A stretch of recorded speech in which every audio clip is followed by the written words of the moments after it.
And now to the latest on the crisis in Cuba. South Florida Congressman Mario Diaz-Balart says the Trump administration is engaged in high-level talks with people in the inner circle of Cuban leader Raul Castro. CBS News, Miami's Yvonne Taylor is your reporter in Doral with more on Diaz-Balart's view about a possible deal with Cuba. No fuel, no negotiations, no concessions with the Havana regime. That is what Congressman Mario Diaz-Balart told me here in Doral. And all this while the living conditions in the communist island are seriously deteriorating. But the South Florida legislator insists that regime change in Cuba is what the White House is seeking. The sound of banging pots and pans was heard in areas of Havana and other parts of the city in the last 24 hours. It's a cry amid the collapse of a country plunged in the darkness. No tolerance for that regime anymore.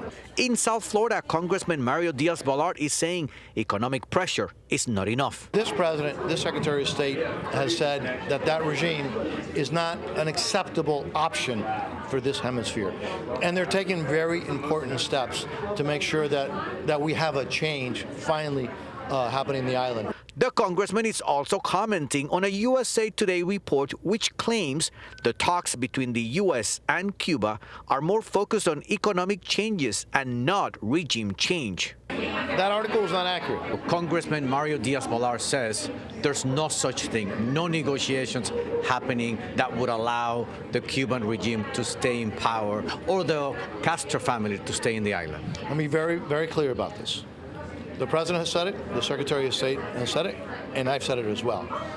There have been multiple conversations with multiple people surrounding, at the highest levels, the tyrant Raul Castro, but they're not negotiations. Wednesday, reports surfaced about the United Nations getting involved. Negotiations going on between the United Nations and Washington about allowing fuel to get to the island for humanitarian causes. Is that so?